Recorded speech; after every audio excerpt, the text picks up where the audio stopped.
নির্বাচনী প্রচার প্রচারণায় জমজমাট সারা দেশ, মিছিল আর স্লোগানে মুখরিত পাড়া মহল্লা। যে ত্রয়োদশ জাতীয় সংসদ নির্বাচন ঘিরে এত আয়োজন, তার বাকি ঠিক 8 দিন। দেশ গড়ার এই নির্বাচনে প্রার্থীরা ভোটের মাঠে জনগণকে কি প্রতিশ্রুতি দিচ্ছেন? ত্রয়োদশ জাতীয় সংসদ নির্বাচনে পূরণ হবে কি ভোটারের চাওয়া পাওয়া? এমনকি এই নির্বাচন ঘিরে রাজনীতির মেরুকরণ কেমন হতে চলেছে তা নিয়ে আমাদের আজকের আয়োজন রিন প্রেজেন্টস ভোটের লড়াই। আর আপনাদের সঙ্গে এই মুহূর্তে রয়েছে আমি রুবায়েত হাসান। আয়োজনে আমি আজ স্টুডিওতে আমন্ত্রণ জানিয়েছি অ্যাডভোকেট মুজাহিদুল ইসলাম শাহীন, যিনি কেন্দ্রীয় যুগ্ম আহ্বায়ক এনসিপি। আরও অতিথিরা আমার সঙ্গে যোগ দিবেন। শুরুতে একটু আলোচনা শুরু করতে চাই অ্যাডভোকেট মুজাহিদুল ইসলাম শাহীন, আপনাকে দিয়েই। নতুন রাজনৈতিক দলের আপনি নেতৃত্বে রয়েছেন। একটা বাস্তবতায় বাংলাদেশে 1.5 দশকের অপশাসনের অবসান ঘটে আমরা 16 মাসেরও কিছু সময় বেশি দেখলাম যে অন্তর্বর্তীকালীন সরকার দায়িত্ব পালন করছেন। এখন তো মহেন্দ্রক্ষণ, 8 দিন বাকি রয়েছে ত্রয়োদশ জাতীয় সংসদ নির্বাচনের। আমেজ, আতঙ্ক নাকি সংশয়, কোনটা এই মুহূর্তে মাঠে বিরাজ করছে? আপনি কি দেখেন নির্বাচনী পরিবেশটা কেমন দেখছেন আসলে? যে আপনাকে ধন্যবাদ এবং আপনার মাধ্যমে দর্শকদেরকেও ধন্যবাদ। আপনার কথার প্রেক্ষিতে বলতে চাই, এখানে 3টা জিনিস আমরা পাচ্ছি। একটা হলো আমেজ, আশঙ্কা এবং সংশয়। এই 3টার মিলেই হলো এবারে নির্বাচনটা হচ্ছে। আমেজ হলো যে সারা দেশের মানুষ একটা ফ্রি ফেয়ার ইলেকশনের জন্য মানসিক প্রস্তুতি নিচ্ছে, কথা বলতে পারছেন, যে কোনো প্রার্থীর পক্ষে তিনি মাঠে নামতে পারতেছেন এবং প্রতিযোগিতামূলক নির্বাচনের এখন পর্যন্ত সম্ভাবনা দেখা যাচ্ছে আর কি। সংশয় হলো যে বাংলাদেশের মানুষের মধ্যে আতঙ্ক আছে যে আদৌ কি ভোটের দিন ভোট দিতে পারবেন, আদৌ কি তারা ইলেকশনের দিন গিয়ে নির্বিঘ্নে তার মতের প্রার্থীকে ভোট দিতে পারবেন এবং সেখান থেকে ফিরে আসতে বাসায় পারবেন। এরপরে সংশয়টা হলো যে আমরা কি এজেন্ট দিতে পারবো, এজেন্ট কি ভোট কেন্দ্রে গিয়ে তারা কি প্রত্যেক প্রার্থীর যে যারা সমর্থক আছেন, এই সমর্থকরা ওখানে গিয়ে এজেন্টদের সাথে কথা বলে নিশ্চিত হয়ে জাল ভোট মুক্ত নির্বাচন হবে কিনা, অথবা এজেন্টরা যদি নিশ্চিত করতে চায় যে না এখানে কোনো জাল ভোট দেওয়ার সুযোগ নাই, প্রত্যেক যিনি ভোটার আছেন তিনি আসবেন, পরিচয় দিবেন, তার নাম্বার আমরা টিক দিব, এরপরে গিয়ে তিনি ভোট দিবেন। তো এই ধরনের সংশয়গুলো আছে আর কি। এই জন্য আমি বলছি যে আমেজ, আশঙ্কা এবং সংশয়, এই 3টা বিষয় আমরা এই নির্বাচনে দেখতে পাচ্ছি। পাশাপাশি আপনি দেখবেন যে ইতিমধ্যে বিভিন্ন জায়গায় কিন্তু সহিংসতা হচ্ছে, গ্রামে গঞ্জে, উপশহরে, শহর লেভেলে আমরা এখন কম দেখতে পাচ্ছি, কিন্তু হুমকি ধমকি হচ্ছে। গ্রামে কিন্তু মারামারি হচ্ছে, ঝামেলা হচ্ছে, গ্রামে হওয়ার কারণে আমরা সারা বাংলাদেশে দেখতে পাচ্ছি না।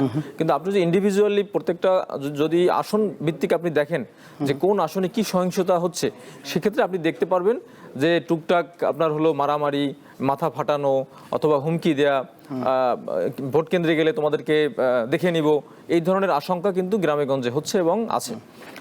আমরা বাংলাদেশের যে পত্রপত্রিকাগুলো আছে এগুলো দেখলে প্রত্যেক দিনের এরকম আশঙ্কাগুলো দেখতে পাই।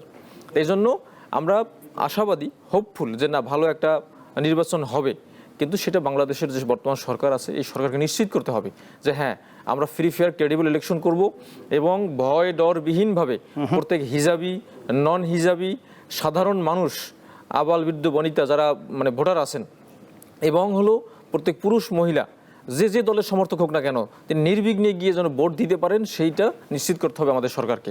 না, সরকারের তরফ থেকে কি এমন কোনো বার্তা পাচ্ছেন যে আর মাত্র তো 8 দিন বাকি, প্রস্তুতিও তো সরকার শেষ পর্যায়ে করে এনেছে এবং মাননীয় প্রধান উপদেষ্টা তো বলেছেন যে ঐতিহাসিক একটি নির্বাচন হতে যাচ্ছে এবং এত সুষ্ঠু নির্বাচন তিনি করবেন যেটি দেশের ইতিহাসে দৃষ্টান্ত থাকবে। তাহলে হঠাৎ করে কেন আপনি বলছেন ভয় ডরের পরিবেশ? এখন পর্যন্ত রয়েছে 8 দিন বাকি।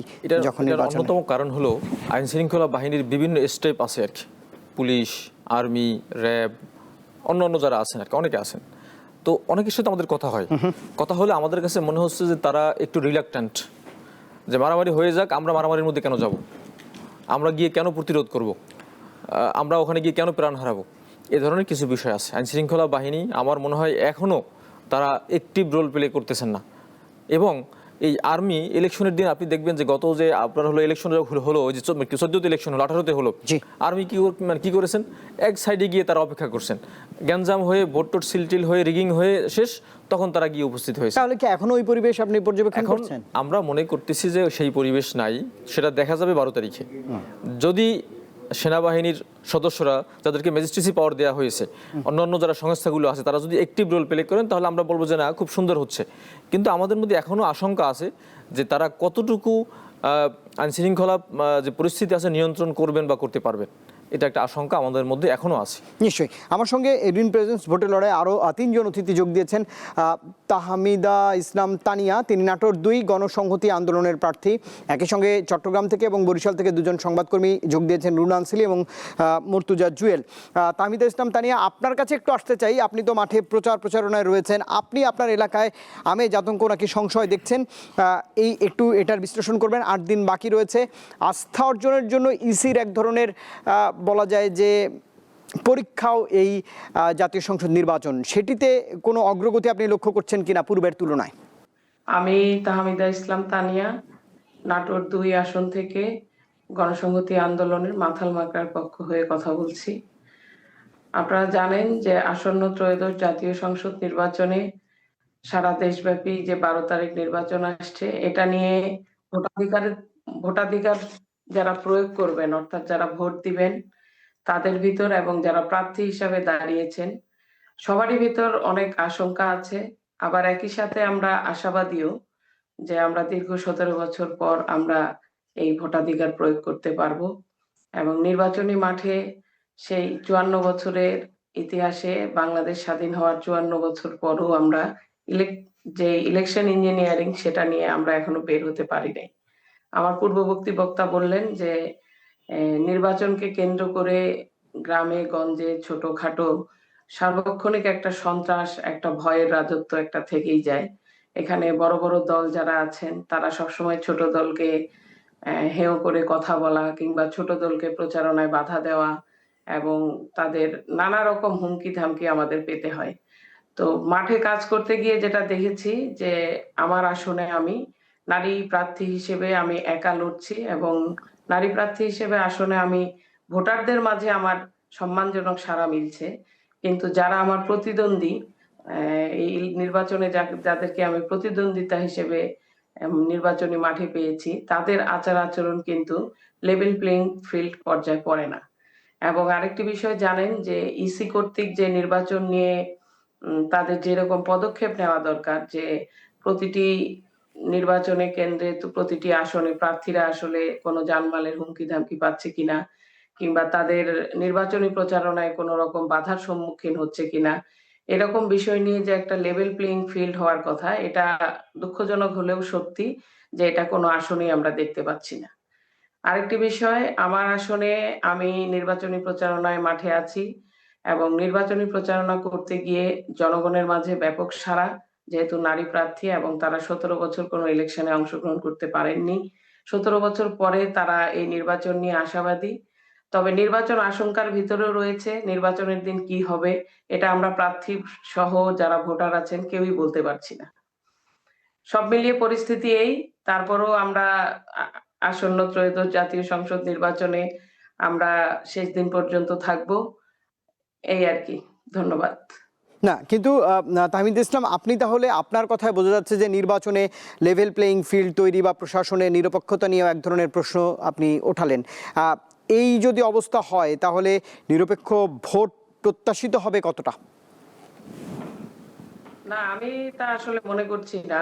নিরপেক্ষ ভোট আসলে ভোটের দিন কি হবে এটা এখন অনুমানযোগ্য মনে হচ্ছে না। কারণ এখানে প্রশাসন থেকে শুরু করে আপনার ইসি কর্তৃক যে একটা আপনার নির্বাচন কেন্দ্রিক মনিটরিং সেল গঠন করার কথা আমরা আমাদের গণসংহতি আন্দোলন থেকে বলে আসছি যে একটা নির্বাচন কেন্দ্রিক মনিটরিং কমিটি গঠন করে প্রত্যেক আসনে প্রার্থীদের কি কি সমস্যা, কি কি হুমকি এগুলোর সম্মুখীন হচ্ছে এগুলো একটু মনিটরিং করা, এটা এখন পর্যন্ত করা হয়নি।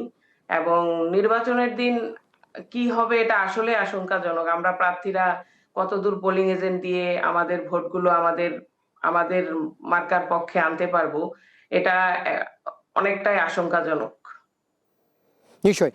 তাহমিদ ইসলাম তানিয়া, আপনি নিশ্চয়ই আমার সঙ্গে থাকবেন। আমি আরও কিছু প্রশ্ন নিয়ে আপনার কাছে ফিরবো। আমি আবারও একটু স্টুডিওতে অ্যাডভোকেট মুজাহিদুল ইসলাম শাহিন আপনার কাছে আসতে চাই। রাজনৈতিক বাস্তবতা আপনি নিশ্চয়ই ফলো করছেন। এক ধরনের ট্যাগিংয়ের রাজনীতি কিন্তু এখন পর্যন্ত বাংলাদেশে রয়েছে, মুছে যায়নি, আপনি অস্বীকার করার সুযোগ নিশ্চয়ই কম। কেউ বলছেন আমরা মজলুম, তিনি আরেকজনকে ট্যাগ দিচ্ছেন, কেউ বলছেন সুপ্ত গুপ্ত, কেউ আবার বিদেশ ফেরত। এগুলোকে আসলে কি বলবেন?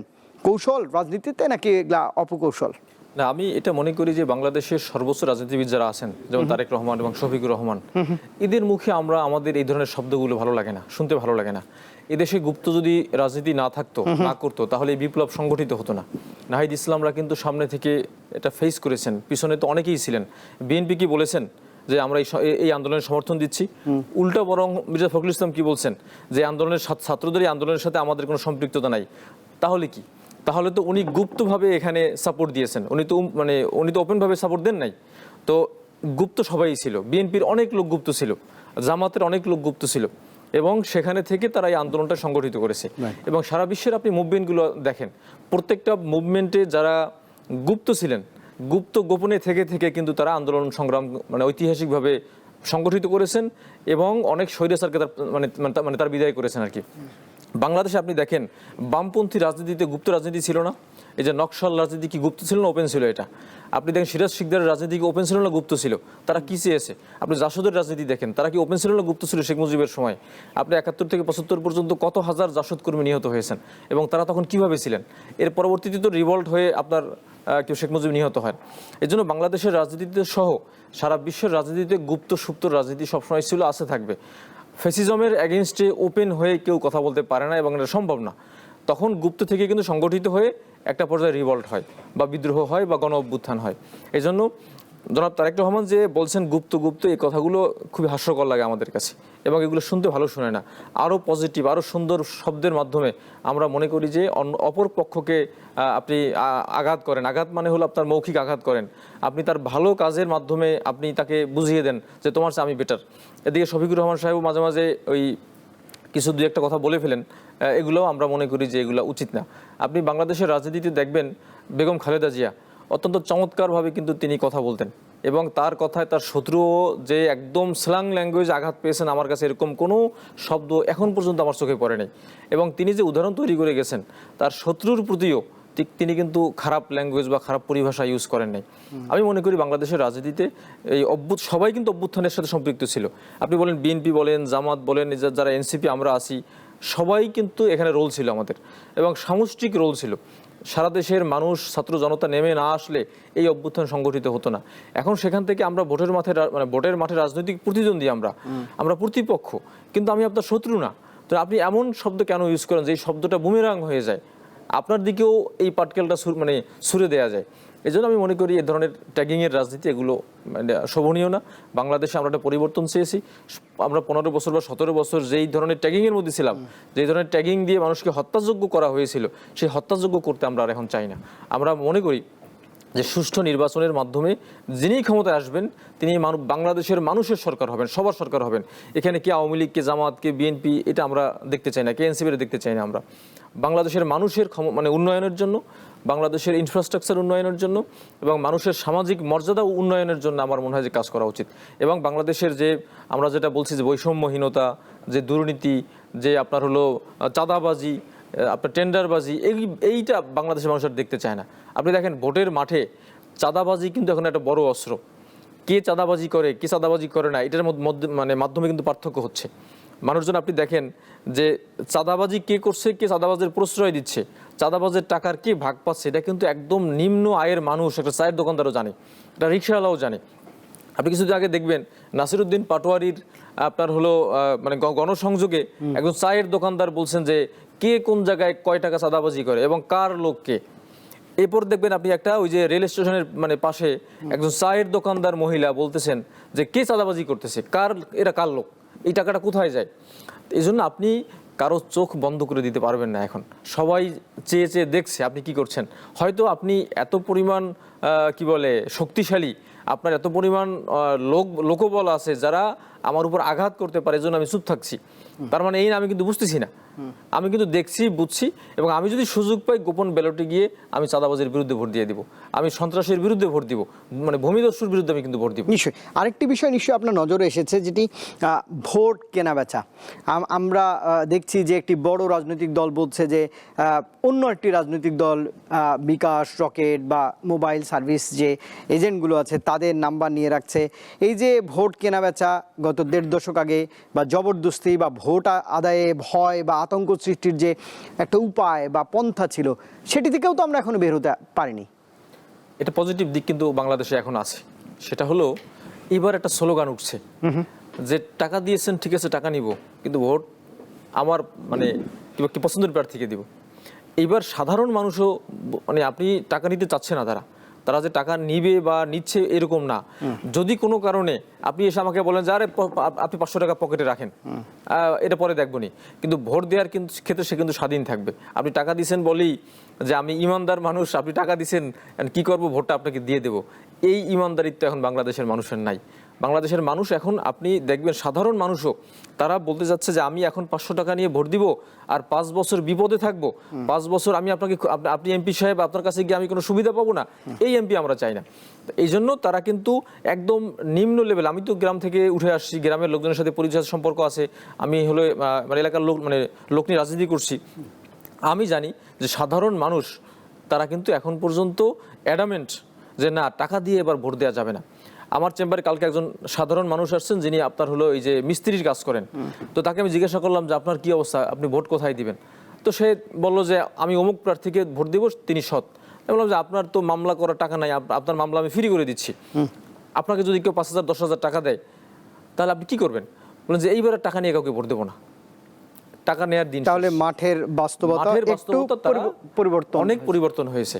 এবং এটাও তো বললাম যে কেউ বাধ্য হয়ে যদি টাকা নিয়েও থাকে সেও ভোট প্রয়োগের সময় স্বাধীনভাবে ভোট প্রয়োগ করবেন। নিশ্চয়ই, এটাই তো প্রত্যাশিত। নিশ্চয়ই দর্শক আপনারা দেখছেন গ্রিন প্রেজেন্টস ভোটের লড়াই। একটা ছোট্ট বিরতি নিচ্ছি, বিরতির পর অতিথিদের কাছে ফিরবো আবারও। নতুন রিন, যার প্রোসিএস টেকনোলজি গভীর থেকে পরিষ্কার করে আর ধরে রাখে কাপড়ের নতুনের মতো উজ্জ্বলতা। নতুন রিন অ্যাডভান্সড পাউডার, নতুনের মতো উজ্জ্বল। দর্শক স্বাগত আরেকবার, আপনারা দেখছেন গ্রিন প্রেজেন্টস ভোটের লড়াই। এই আয়োজনে আমরা কথা বলি নির্বাচন নিয়ে। নির্বাচনের 8 দিন বাকি রয়েছে। আমার সঙ্গে অতিথি হিসেবে যোগ দিয়েছেন অ্যাডভোকেট মুজাহিদুল ইসলাম শাহিন, কেন্দ্রীয় যুগ্ম আহ্বায়ক এনসিপি, নতুন রাজনৈতিক দল। আবারও স্বাগত জানাচ্ছি বিরতির পর। এবং তাহমিদা ইসলাম তানিয়া আমার সঙ্গে জুমে কানেক্টেড আছেন, নাটোর 2 গণসংহতি আন্দোলনের প্রার্থী। একটু তাহমিদা ইসলাম তানিয়া আপনার কাছে যেতে চাই, নির্বাচনের প্রার্থী বিবেচনায় বলি বা সামগ্রিক আর্থসামাজিক ও রাজনৈতিক বিবেচনায় বলি, পুরুষ ও নারীর চোখে নারী মানুষ হবে কবে? এই প্রশ্নটি এই নির্বাচনের বাস্তবতায় আমি আপনাকে করছি, আপনি যদি একটু খণ্ডন করতেন। আসলে দেখুন, আমরা বর্তমানে নারী সংখ্যা মানে হিসাব করলে আমরা 51% নারী ভোটার হিসেবে, এবং বাকি যারা আছেন তারা পুরুষ আছেন। কিন্তু অন্যান্য বড় বড় দল, এবং আমি কোনো দলের নাম মেনশন করে বলছি না, অন্যান্য যারা দল আছেন, তো সপ্তাহ সপ্তাহ জুড়ে এই নারীকে কেন্দ্র করে তারা বিভিন্ন রকম কথাবার্তা বলছেন, বিভিন্ন ফেসবুক স্ট্যাটাস দিচ্ছেন, আবার বিভিন্ন আন্তর্জাতিক মিডিয়ায় তারা কথা বলছেন। কিন্তু আজকের বাস্তবতায় আমি মনে করি যে ওনারা যেরকম করে কথা বলেন, এই কথাটা আসলে আরো নারীকে প্রায় 50 বছর আগে পৌঁছিয়ে দেয়। আমরা যে এতদূর লড়াই সংগ্রাম করে, নারীর তো একটা তার জীবনের সংগ্রামের একটা পিছনে আমরা যে এত উত্তরণ করেছি, এই উত্তরণের পিছনে তো একটা অনেক দীর্ঘ লড়াই সংগ্রাম আছে। আজকের এই পর্যায়ে যে নারীরা এসে কথা বলছে, তাদের ফ্রিডম নিয়ে, তাদের শিক্ষা নিয়ে, তাদের সবকিছু নিয়ে, একটা অধিকার নিয়ে কথা বলতে পারছি, এর পিছনে কিন্তু দীর্ঘ লড়াই সংগ্রাম এবং অনেকের অবদান আছে। তো আজকের দিনটাকে যদি আপনি পুরোটাই 50 বছর আগে ফিরিয়ে দেন, তাহলে আপনার রাজনীতি আসলে কোন দিকে যাবে, এবং আপনি সম্মুখ ভাগের কিংবা আজকের এই কি বলবো, এই রাজনীতিকে জনগণ কিভাবে দেখবে, কিংবা নারীরা বিশেষত, আমরা তো মনে করি যে এই সময়ে এসে নারীদের কোথায় আরো অপরচুনিটি পাবে, নারীরা কোথায় ভালো ভালো জায়গায় আরো যেতে পারবে, কিংবা নারীরা কিভাবে সমাজে অবদান রাখতে পারবে, এগুলো নিয়ে গবেষণা করার বিষয় ছিল, কিংবা নারীদের মতামত নেওয়ার বিষয় ছিল। কিন্তু দুঃখের বিষয়, কিছু কিছু দল সেই নারীদের ক্ষমতায়ন এবং নারীর যেই রকম তার অধিকার, এসব নিয়ে কথা বলার চেয়ে তারা বেশি আগ্রহী শুধু এই 12 তারিখে নির্বাচন কেন্দ্রিক নারীকে ভোটার হিসেবে ব্যবহার করাতে। 4 কোটি থেকে 5 কোটি নতুন ভোটারের কথা বলা হচ্ছে। আসলে তো 1.5 দশকের অপশাসন, এই তরুণদের হাত ধরেই আসলে নতুন বাংলাদেশকে আমরা দেখলাম এই 16 মাস। জোট, দল ও প্রার্থী, এই 3 বিবেচনায় তরুণ প্রজন্মের ভোট আসলে এই 16 মাস পর একটা অন্তর্বর্তীকালীন সরকার নির্বাচন দিচ্ছে, আসলে কার দিকে যাচ্ছে? জি, আমি তরুণ প্রজন্মের ভোটার নিয়ে, আমাদের যে নাটোর 2 আসনে, এখানে ভোটার সংখ্যা প্রায় আপনার 4.5 লাখের উপর, এবং আমার আসনে আমি যেটা বলতে পারি যে তরুণদের মাঝে এই ভোট নিয়ে অনেকেই এতদিন ভোট দিতে পারেননি, নতুন ভোটার হয়েছেন, এবং তরুণদের মাঝে একটাই কথা যে আসলে আমরা নতুন কাউকে খুঁজছি এবং তরুণ প্রজন্মকে খুঁজছি যারা জনগণের মাঝে এই বাংলাদেশকে গণতন্ত্রের পথে ফিরিয়ে নিয়ে যাবে, এবং শুধু ফাঁকা বুলি মুখে গণতন্ত্র বলে সংসদে গিয়ে গণতন্ত্র এক সাইড করে রেখে তারা তাদের যেই দলীয় এজেন্ডা বাস্তবায়ন করবেন, এইরকম দল আমরা চাই না।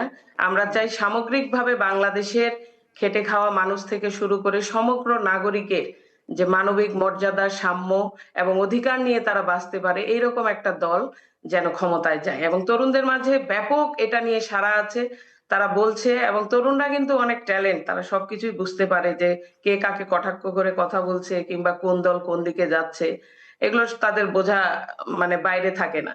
তো তরুণদের আমি বলবো যে আপনারা অবশ্যই আশাবাদী হবেন এবং ভোট কেন্দ্রে গিয়ে আপনাদের পছন্দের প্রার্থী অবশ্যই বাংলাদেশের জনগণের পক্ষে যেসব শক্তি কথা বলে তাদের পক্ষেই থাকবেন। ধন্যবাদ। নিশ্চয়ই। তাহমিদা ইসলাম তানি, অসংখ্য ধন্যবাদ। প্রযুক্তির সহায়তায় আপনি আমার সঙ্গে যুক্ত হয়েছিলেন। নাটোর 2 আসনের মানুষের জন্য, ভোটারের জন্য শুভকামনা, আপনার জন্য শুভকামনা রইল, সময় দিয়েছেন আপনি। এবার একটু মাঠের 2 সংবাদকর্মী আমার সঙ্গে যোগ দিয়েছেন, চট্টগ্রাম থেকে রুনা আনসারী এবং মর্তুজা জুয়েল বরিশাল থেকে। দুজনের কাছে একটু যেতে চাই। শুরুতেই রুনা, আপনি একটু জানাবেন যে চট্টগ্রামে প্রশাসনের তৎপরতা কেমন দেখছেন নির্বাচন ঘিরে? একই সঙ্গে জমজমাট প্রচারণায় নেমেছেন চট্টগ্রামের প্রার্থীরা। কোনো ধরনের আশঙ্কা ভোট ঘিরে রয়েছে কিনা? মাঠের চিত্র কি দেখছেন? প্রথম দিন থেকে কিন্তু উৎসবের যে আমেজ আমরা দেখছি সেটি কিন্তু দিন দিন আরও বাড়ছে।